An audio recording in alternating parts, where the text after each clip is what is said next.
এই কূপের পানি কি সত্যিই খাবার উপযুক্ত নয়? এই বৃদ্ধ লোকটি খুবই অসুস্থ হয়ে পড়েছে জনাব। আমরা এখান থেকে কিছু পানি উত্তোলন করি, আর কেউ না হোক প্রাণীগুলো তো খেতে পারবে। শুধু শুধু নিজেকে কষ্ট দিও না, বললাম তো এটা লবণাক্ত। তুলে দেখি না কি হয়। যা ইচ্ছা করো। বালতি নিয়ে এসো। যেমন কেহদা, দেখো ওটা কি? তুফান আসছে, তুফান। চলো আমরা কোনো নিরাপদ জায়গায় আশ্রয় নিই। চলো, তুফান আসছে, চলো সবাই। লাভি, এখান থেকে চলো, তুফান আসছে, তুফান। ইউসুফ, তুফান আসছে, আমরা এখন চলে যেতে বাধ্য হচ্ছি। চিন্তা করো না, আমরা আবারও আসবো।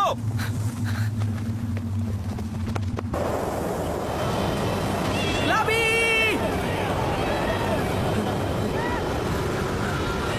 লাভি, বাইরে কি হচ্ছে?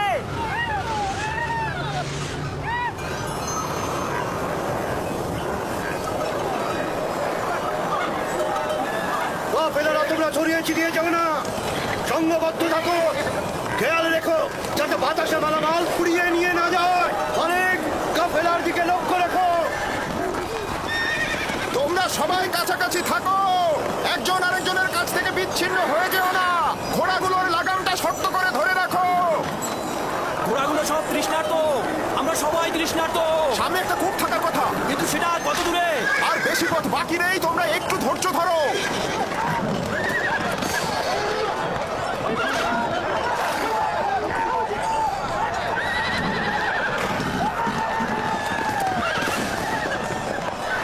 জনাবে মালিক, একটু কষ্ট হলেও পথের দিকে লক্ষ্য রাখবেন, না হলে কিন্তু পথ হারিয়ে ফেলবেন।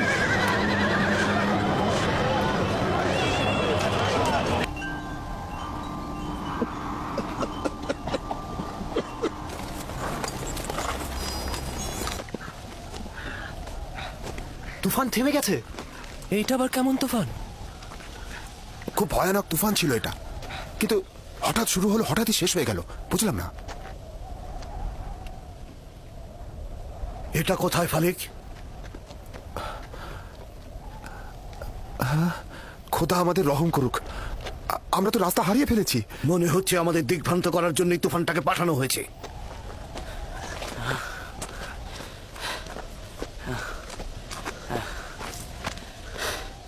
কিছুই বুঝলাম না, হঠাৎ করে তুফান শুরু হয়ে গেল, আবার দেখতে দেখতে চলেও গেল।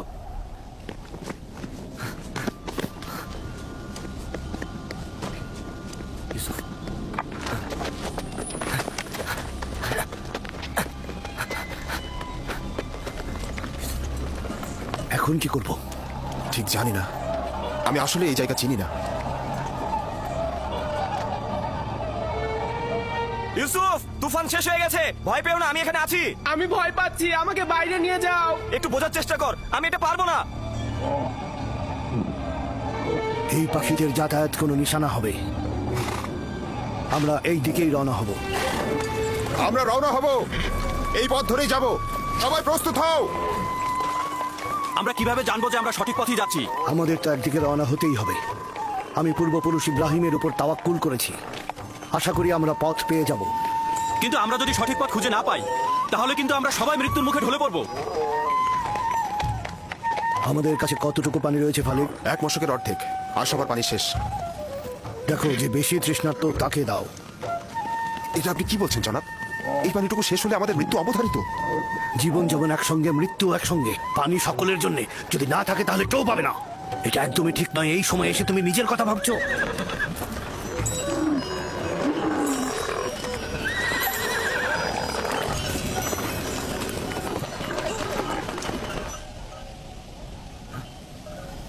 একটু সবুর করো, দেখি শব্দটা কিসের।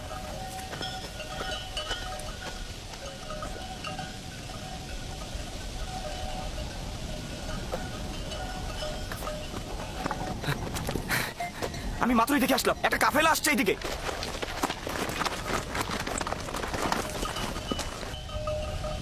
কাফেলার দল তো সাধারণত অন্য দিক দিয়ে চলাফেরা করে, ওরা এখানে কি করছে?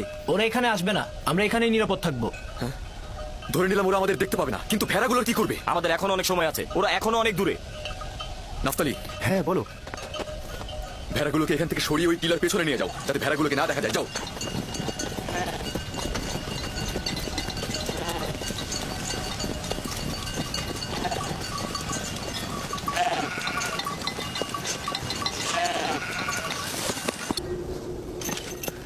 আমি টিলার কিনারায় ওই নির্জন বৃক্ষটাকে চিনি। ওইটা কেনানের পাথুরি এলাকা। ওই বৃক্ষের তলে একটা পানির কূপ রয়েছে। যদি অনুমতি দেন তাহলে এই সংবাদটা সবাইকে দেই। ফায়দা নেই, ওই কূপের পানি লবণাক্ত। আপনি নিশ্চিত ওই কূপের পানি লবণাক্ত? হ্যাঁ, বেশ কয়েকবার আমি পথ অতিক্রম করেছি। এই কূপের পানি জীবজন্তুর জন্য উপযুক্ত নয়। কিন্তু পানি না পেলে কাফেলার সবাই মারা পড়বে। কিছু একটা করুন। আমাদের এখন কাজ হচ্ছে যত তাড়াতাড়ি সম্ভব রওনা করা, পরবর্তী কূপের কাছে তাড়াতাড়ি পৌঁছানো। কাফেলারদের যদি বাঁচাতে চাও তাহলে দিনের আলোর মধ্যেই পৌঁছাতে হবে। চলো, রওনা করো। সবাই রওনা হও, আমাদের খুব দ্রুত যেতে হবে।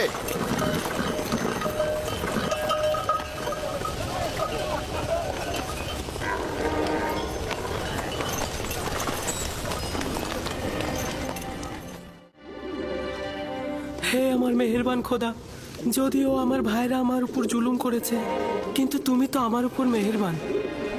আমাকে এই গভীর কূপ থেকে নাজাত দাও। আমি অঙ্গীকার করছি, যদি নাজাত পাই পুরো জিন্দেগি তোমার ইবাদত করে কাটাবো এবং সব সময় তোমার ফরমানে অনুগত থাকবো।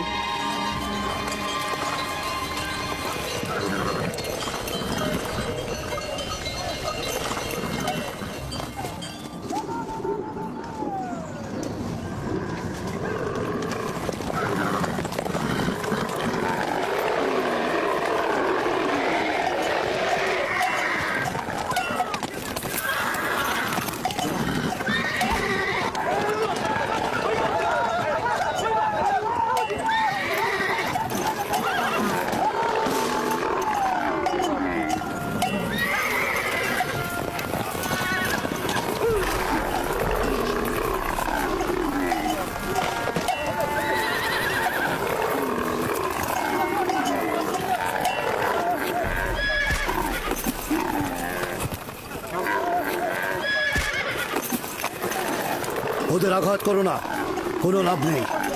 বরং আমরা কিছুক্ষণ এখানে অবস্থান করি।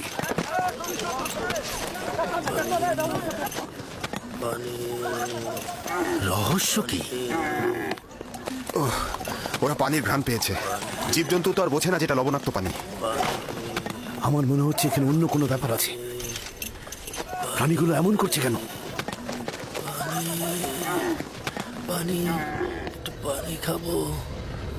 আমাকে একটু পানি দাও, পানি।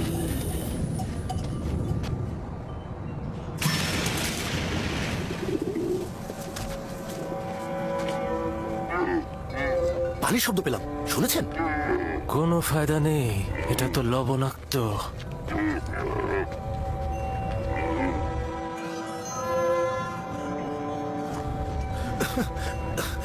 আমাকে একটু পানি দাও, আমি পানি খাবো। পানি দাও, দাও একটু পানি। এই কূপের পানি কি সত্যিই খাবার উপযুক্ত নয়? এই বৃদ্ধ লোকটি খুবই অসুস্থ হয়ে পড়েছে জনাব। আমরা এখান থেকে কিছু পানি উত্তোলন করি, আর কেউ না হোক প্রাণীগুলো তো খেতে পারবে। শুধু শুধু নিজেকে কষ্ট দিও না, বললাম তো এটা লবণাক্ত। তুলে দেখি না কি হয়। যা ইচ্ছা করো। বালতি নিয়ে এসো।